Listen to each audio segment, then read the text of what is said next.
जय हिंद। अफगानिस्तान के 85% एरिया पर तालिबान ने कब्जा कर लिया। अब ये तालिबान क्या है, इसके आने से क्या असर पड़ेगा और ये एशिया में काफ़ी इम्पैक्ट डालेगा। रूस, China, India, Pakistan, America, Iran, इन सब के इंटरेस्ट इससे जुड़े हुए हैं। तो इसको समझने के लिए तालिबान और अफगानिस्तान इंडिया रिलेशन टोटल इसको अच्छे से समझने के लिए हम 100 साल पीछे चलते हैं। आज से 100 साल पीछे चलते हैं। देखिए 1999 में अंग्रेजों ने अफगानिस्तान को आज़ाद कर दिया। उस समय भारत और अफगानिस्तान की सीमा लगती थी क्योंकि पाकिस्तान अलग नहीं हुआ था। डूरन रेखा से अफगानिस्तान को अलग कर दिया गया। अंग्रेजों को अफगानिस्तान से कुछ खास मिल नहीं रहा था क्योंकि यहाँ पहाड़ और रेगिस्तान थे यहाँ पर। तो 1919 में जैसे ही अफगानिस्तान आज़ाद हुआ, अफगानिस्तान में राजशाही आ गई और वहाँ पे शाह वंश का राजशाही चलने लगी। शाह वंश के अंतिम राजा जो हुए वो मोहम्मद जहीर शाह हो गए। जहीर शाह 1973 में बीमारी का इलाज करने के लिए अफगानिस्तान से इटली गए। जैसे ये इटली गए तो इन्हीं का सेनापति दाऊद खान ने इनका तख्ता पलट कर दिया और खुद को क्या घोषित कर दिया कि यहाँ का प्रधानमंत्री। और इसने कहा कि यहाँ संविधान लागू होगा। तो लोगों को लगा कि नहीं भैया चलो राजा से तो अच्छा संविधान लागू होगा। लेकिन इसने जब 1977 में अपना संविधान लागू किया तो इसने सिंगल पार्टी की स्थापना कर दिया। खुद को कहा कि भैया हम ही प्रधानमंत्री रहेंगे। जहीर खान ने, क्योंकि उस समय ये तो सेनापति था, कहा कि हम ही विदेश मंत्री, प्रधानमंत्री, रक्षा मंत्री, गृह मंत्री, राष्ट्रपति, काउंसिल जनरल सब चीज अपने घोषित कर दिया। तो जनता इसके शासन से ऊब गई, जिस वजह से जनता ने विरोध कर दिया। इस विरोध को कहते हैं सोर रिवॉल्यूशन। एग्जाम में क्वेश्चन कई बार पूछता है सोर रिवॉल्यूशन का संबंध किससे है? अफगानिस्तान से। जैसे पूछता है चुड़ैलों का धावा फ्रांस से, वास्तिल दुर्ग का पतन फ्रांस से, टेनिट कोट फ्रांस से, बोस्टन चाय पार्टी अमेरिका से। उस टाइप का कभी कभी ये छोटे एग्जाम में ये पूछ देता है। तो 1978 में सोर रिवॉल्यूशन हुआ। वहां के लोगों ने विद्रोह कर दिया कि भैया ये गलत है। और इस विद्रोह का नायक जो था वो नूर मोहम्मद तारिकी था। और इस विद्रोह में नूर मोहम्मद तारिकी को सफलता मिल गई। उसने दाऊद खान को रिप्लेस कर दिया और यहाँ का प्रेसिडेंट बन गया नूर मोहम्मद तारिकी। नूर मोहम्मद तारिकी को फुल सपोर्ट था रूस का। और अफगानिस्तान में रूस यानी उस समय यूएसएसआर था, जिस वजह से नूर मोहम्मद तारिकी पर यूएसएसआर का प्रभाव पड़ा। यूएसएसआर यानी वो उस समय कम्युनिस्ट देश था। कम्युनिस्ट किसी धर्म को नहीं मानते हैं, जिस वजह से इसका प्रभाव अफगानिस्तान में भी देखने लगा। नूर मोहम्मद तारिकी यूएसएसआर के प्रभाव में आकर अफगानिस्तान का मॉडर्नाइजेशन करने लगे। वहाँ school, college, university, technical school, hospital वगैरह को खोलने लगे। और इन्होंने क्या किया, मॉडर्नाइजेशन के ही दौर में महिलाओं की शिक्षा पर ज्यादा ध्यान दिया। मॉडर्नाइजेशन के साथ साथ उन्होंने कहा कि बुर्का पहनना कंपलसरी ना होके वो नॉर्मली रहे, जो लड़कियां जैसा ड्रेस पहनना चाहें वो पहन सकती है। अब वहां पर ज्यादातर जनसंख्या मुसलमान थी, जिस वजह से इसका विरोध होने लगा। इसी बीच में इन्होंने क्या किया, सोशलिस्ट रिफॉर्म को लाते हुए, समाज की भलाई को ध्यान में रखते हुए उन्होंने कहा कि जिसके पास ज्यादा जमीन है उससे कुछ जमीन लेकर गरीबों को या जिनके पास जमीन नहीं है उन्हें दान दे दिया जाए। ऐसे ही जैसे विनोबा भावे ने भूदान आंदोलन में किया था। इसका अफगानिस्तान के मुसलमानों ने विरोध किया, क्योंकि अफगानिस्तान में यह मान्यता है कि ऊपर वाला ही है जो जिसको अमीर बनाता है या गरीब बनाता है। यानी मुकेश अंबानी को ऊपर वाले ने अमीर बनाया है और पाकिस्तानियों को भिखारी बना दिया है। ये ऊपर वाले की ही मेहरबानी है। तो इसका विरोध अफगानिस्तान में बहुत भयानक हुआ।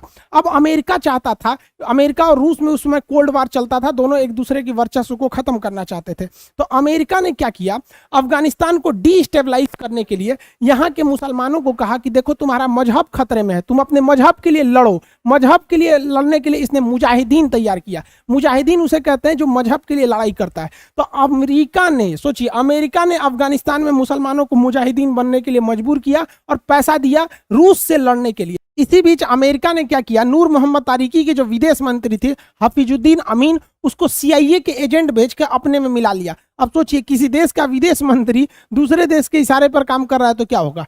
नूर मोहम्मद तारिकी के विदेश मंत्री हफीजुद्दीन को अमेरिका ने सख्त आदेश दिया कि अफगानिस्तान में जितना भी इस्लाम विरोधी चीजें हैं मॉडर्नाइजेशन को बहुत तेज करो। तो इसने मॉडर्नाइजेशन को बहुत तेज कर दिया, जिस वजह से अफगानिस्तान में ये मुजाहिदीन भड़कने लगे और ये कहने लगे कि हमारा मजहब खतरे में। और इसमें नूर मोहम्मद तारिकी और रूस एक और रह गए और ये भड़काने में आगे बढ़ गया। इनको हथियार और पैसा अमेरिका प्रोवाइड कराने लगा। सोचिए, ये अमेरिका ही है जो ग्लोबलाइजेशन लेवल पे आतंकवाद को लेके चला गया।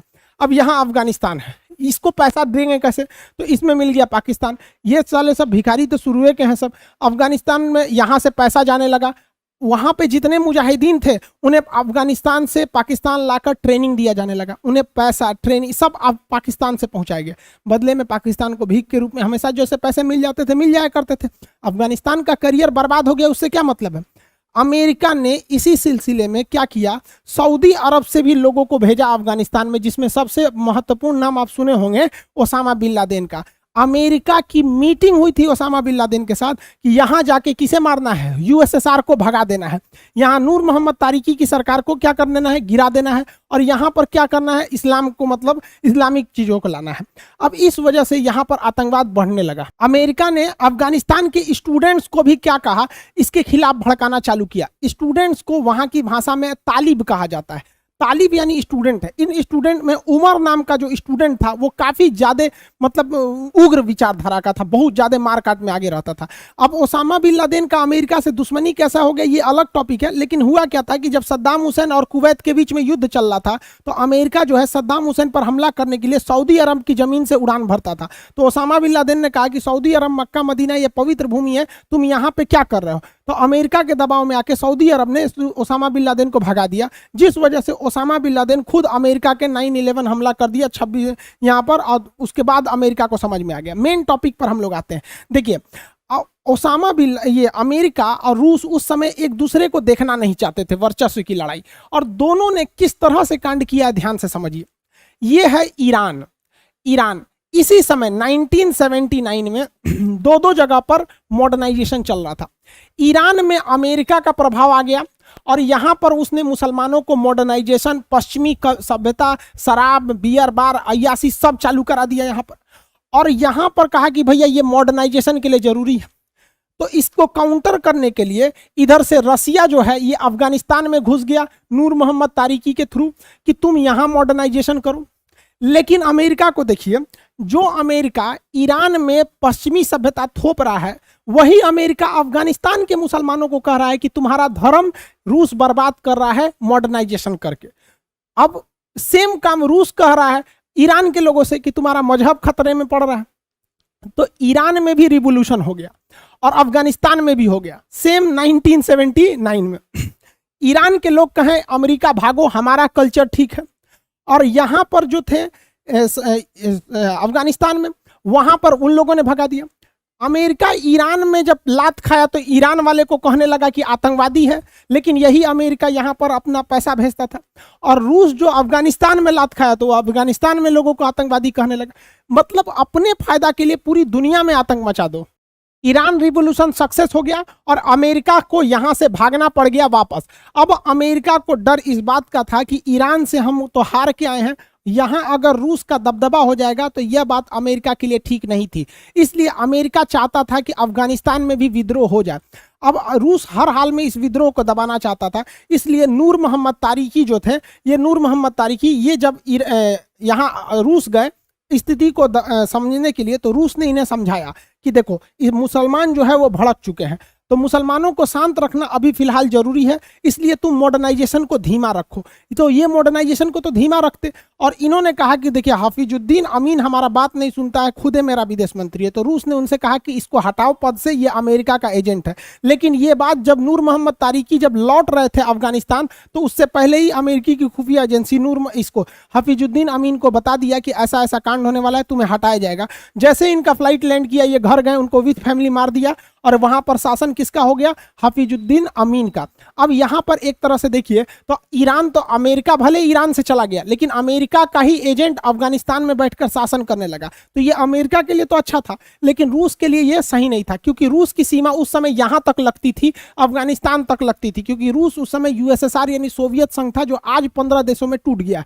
इसलिए मजबूरी में रूस को हमला करना पड़ा। और 25 दिसंबर 1979 को, यानी इस साल के अंतिम समय में, इसने क्या किया, थल सेना लेकर घुस गया कहां पर, सीधे रूस से, ये पहले ये तो पूरा रूस था, ये पूरा रूस था, यहां से सीधे अफगानिस्तान में घुस गया। और अफगानिस्तान में घुस के हफीजुद्दीन अमीन की सरकार को उड़ा दिया, इनको मार दिया, और यहां पर एक एक करके सेना आगे बढ़ने लगी। रूस को लगा था कि वो अफगानिस्तान को बड़ा इजीली जीत देगा। ये रूस की सबसे बड़ी गलती साबित हुई, क्योंकि अफगानिस्तान प्लेन मैदान नहीं था, पूरी तरह पहाड़ी एरिया था।